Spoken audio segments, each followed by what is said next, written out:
the NFVF Council, stakeholders from national, provincial and local government, filmmakers, members of the media, ladies and gentlemen, and anyone who's sneaked in for a free lunch, a very warm welcome to you all. It's an honor for me to welcome you all today to the launch of the National Film and Video Foundation of South Africa, where we are looking at the economic baseline study report. As you all know, the NFVF is governed by the National Film and Video Foundation Act, and our main mandate is to promote and develop the film industry, is to provide and encourage the provision of opportunities for persons, especially from disadvantaged communities, to get involved in the film and video industry, and to encourage the development and distribution of local films and video products. Today marks an important day in the development of our local film industry. We are presenting a comprehensive study on the economic impact of the South African film industry. The last time government did such a study was in the year 2000. The study includes value chain analysis, size of industry, economic multiplier effects, including the number of direct and indirect jobs that are being created. We are emboldened by the fact that the study vindicates the view we have always held that the local film industry, as part of the broader creative industries, is a major driver of economic growth, job creation, and the building of sustainable livelihoods. We are encouraged to note that the industry contributes 3.5 billion rands annually to our gross domestic product, GDP, and that it provides employment to more than 25,000 people. We will use the study to strengthen the work we are doing to provide increased and sustained support for the industry. Currently, we are in the process of converting the National Film and Video Foundation into a fully fledged South African Film Commission and establishing a film fund. We believe that these initiatives will contribute significantly to the growth, development, and sustainability of our local film industry. The study we are realizing today will assist us in our work to generate additional investments into the sector, expand enterprise and business opportunities, create a sustainable funding model once we have set up the fund, strengthen competitiveness, facilitate skills development, and build the necessary support infrastructure, as well as expand existing and new markets for our filmmakers. This study lays the basis for our interventions to ensure that the film sector contributes directly to the goals of our Mzansi Golden Economy Strategy. The study will also assist us as we seek to build partnerships with the private sector. It will also strengthen our ability to advocate for more favorable incentives for the sector so as to attract more investments. Using the finding of the study, we will be in a better position to identify the best institutional structures and mechanisms to support the growth of the sector. Program Director, we released this important study at a time when our local films and actors continue to receive acclaim across the globe. I refer here to artists such as Florence Masebe, who recently won the Best Actress in a Lead Role Award for the film Elelwani at this year's African Movie Academy AMA Awards. The film also won the Best Production Design Award. A number of other South African productions were also nominated and received awards at the same event. Earlier this year, we celebrated the achievement by the film Laila Fori, which received the Jury Special Mention Award at the Berlinale International Film Festival. A number of other local film productions continue to make us proud on the world stage. To us, this indicates that our film industry can compete successfully with the best in the world. It also indicates that the world wants to hear the South African story, a story of triumph of the human spirit. I wish to assure all those involved in the local film sector that your good work has not gone unnoticed. You have the full support of our government. I therefore take this opportunity to congratulate the National Film and Video Foundation for making it possible for this study to be done and released. We hope it will be a useful planning tool, not only for government, but also for our partners in the sector. Let us work together to ensure that our film industry grows from strength to strength. I thank you. So how do you go about doing a study of this nature? Well, first of all, we had our scope. The next thing was to look at the industry and define the value chain. How is this industry made up? Once I can landscape the industry, I can then put a rand value to it, and I can go to every single stage of that value chain, and I can actually break down the costs. And these bits of information are necessary in order to ultimately do economic modeling. And we'll get into that just now. So our approach was to take those three elements and find the information. So let's look at the value chain. Now this is pretty much an industry standard. The four stages that govern a film's creation, from incubation through development all the way through to when it finally appears on the big screen, has four distinct stages. Pre-production, also called development, production, post-production, and distribution. So that is how we define the value chain. I want to get into a little bit more definition there.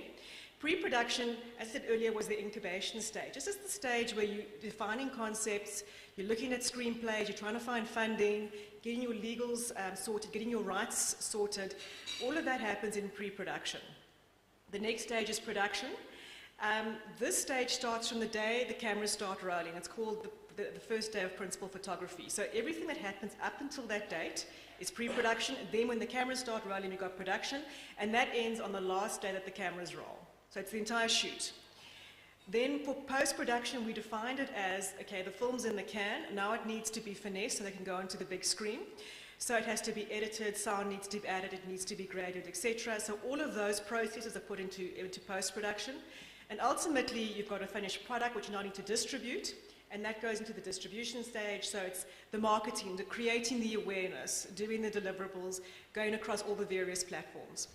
So that was our value chain. Oh. Yes.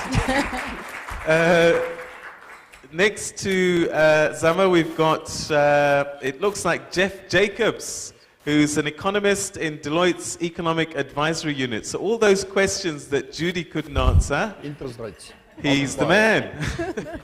And yeah, welcome to you, Jeff.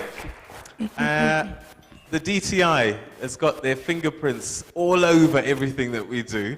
So we couldn't have a panel without a representative from there. And the Chief Director, Investment Services at the DTI, Francois Trotter, welcome. Thank you. Somebody perhaps who doesn't need much of an introduction. Very, very well known in our industry, whether it's music, but more and more as a filmmaker, Chico Twala. And of course, you've met Judy Prince, who worked tirelessly on this particular project. In fact, I think her hair was jet black before she started this study. That was a secret. Right, ladies and gentlemen, I'm just going to ask our panelists, let me start with you, Zama, just to say a few words, share a few thoughts in terms of what this study has meant and what perhaps you see as the implications. Just ask everyone to just a few comments, and then we'll ask you, we'll turn to the floor, as it were. But before that, I know a lot of you were taking notes, but the good news is that this memory stick contains the full report, all 15,000 pages of it. So, no, it's not that long. So all the details are there. The full report is available for you.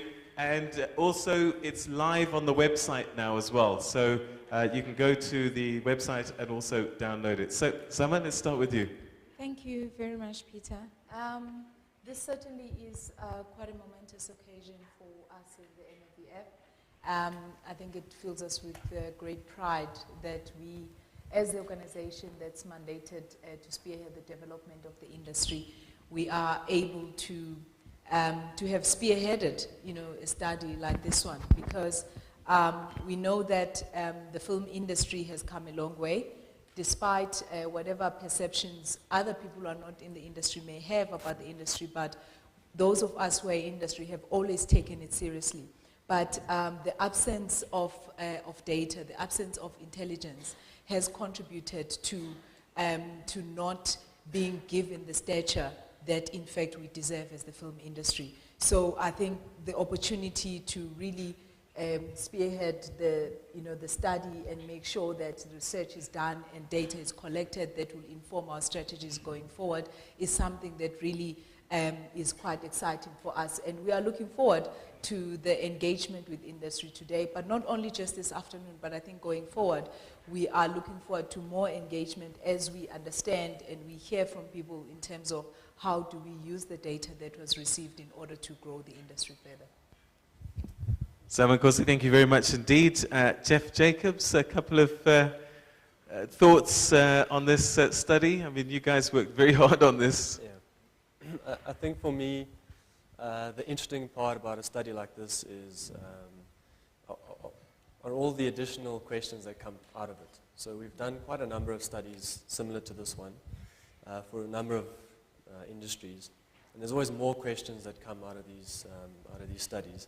And it's usually the first starting point from which all these questions come. So you have a static view now, and you can just start asking a number of different questions, and that's going to lead to more questions, and it really gets things going. But it usually is the starting point, and it's always the point where the real dynamics of an industry start to come out. So it's been quite interesting to really get in depth into the film industry. Francois, you must be very pleased that the industry is more than paying its way, which means you can give us more, right? Yay.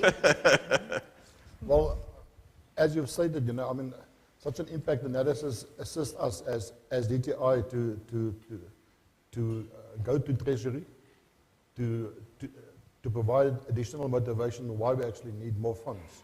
For me, the study really highlighted the value chain. I mean, for me, I always said, that DTI trading industry, historically we've looked a lot at the manufacturing industry, and I believe that the service industry within the DTI is almost a bit of a stepchild, and if you look at the value chain, I believe we should get much more involved in the specific value chain, like you said, even up to the point of distribution or marketing. Thank you. So this helps. Francois, thank you very much indeed. And Chico, you, I guess, one of the voices of the people that are here, as a filmmaker yourself, what are your thoughts on what you've heard and what it might mean for you as a filmmaker? I think for me, it shows that if we work together, we can do more, especially on job creations. I'm happy that DTI is here sitting next to, because they are the people, when I visited them, they said, we don't fund low-budget movies. Let's change it. Now, and I think the study has shown that, low-cost movies can make a difference. We can create a lot of opportunities for our people. Okay, Chico Twala, thank you very much indeed. Judy, you spoke quite a lot before. Yeah. I was just wondering, now that you've had a chance to eat something, is there anything that's come to mind that you just, as an opening shot for this discussion? I think what's important is that we used verifiable data, which is the DTI data, and that allows us now to do it annually, if we can, to see if it's the growth, the transformation, if initiatives that are being implemented are actually working. And it also, for me, one thing that's very important is the industry needs to work together. Exactly what Cheko is saying, across all levels, all the commissions and the NFVF and the DTI, everyone needs to pull together to make all the different areas of the value chain work. All right, so those are the opening statements from our panelists here that are here to sort of engage with you. Let's open the floor. If you have any specific questions for a specific panelist, then please say who you want the question to go to. Let's take maybe 3 at a time, and then we'll just take notes here, and then see how far we go. So if you've got the microphone, you're the one talking next. Afternoon, my name is Edward Sumele from City Life. I've got 2 questions. The first one is based on the fact that I think this one is for Judy. It's based on the fact that there's been an 84% growth over the past 6 years. But what the study doesn't tell us is, it doesn't explain why this huge growth over such a short period of time. The other question is perhaps directed to the minister. Earlier on, he spoke about transforming the National Film and Video Foundation into a full-fledged commission. How different is it going to work, and how is it going to improve on the work that the National Film and Video Foundation is doing currently? And what is it that it can do that the Film Commission will do? Thank you. Afternoon, my name is Lefa Mukwena, Ikasa. I just want to understand from the study, one of the things that perhaps it was mentioned, but I still need it for clarity. From time to time, when one listens to companies like Deloitte and Touch or Touche, it's more about economics and money. And by that extension, it means that we talk about capital. But I think one of the aspects of capital that is being missed or not being incorporated into, especially if you are to watch short films or low-cost films, is the issues of culture and tradition and languages. I haven't heard this coming through. Was any study done on this particular aspect? So obviously, introduction of the DTI incentive was a catalyst. So that's definitely been, so what it did is it provided some of the missing funding, production cost funding, so that's had a huge impact. And then obviously the initiatives of the NFVF, where they're providing grants, and the film commissions who have been providing grants, and both of those organizations that have been providing training, script development and so forth. And that's been like quite recent. I think we continue obviously being led by the department to look into ways of how the institution can be restructured in order to support the growth. And certainly the direction of the Commission was still in the process even of identifying exactly how that is going to be done and the details of that. But it is the direction that that the department working together with us that we feel we need to get to in order to take our institution to the next level. I guess what he's asking is a commission an upgrade? And if it is... well, what we would do is obviously we will not change the institution if it is not to improve it. Okay. So any effort of changing or restructuring the institution will obviously be for the purposes of increasing its efficiency, increasing its impact, right, and thereby obviously growing the industry. But I think that we wouldn't do it if it is not going to be for the better. All right, okay. Priority film fund? I think also touching on that film fund, I think my chairperson also did mention that we are still in the process of finalizing that study for the film fund, because once again, you know, we want to make informed decisions. We want to be able to, when we come out, that we come out with a structure that is going to be supported by, you know, proper research, and we are busy in the process with that. And as soon as we finalize that, we are going to call a similar kind of. All right. Any timelines at all in terms of when these? I think timelines we're looking at. I think within the next 3 months, I think we should be in a position to engage with industry.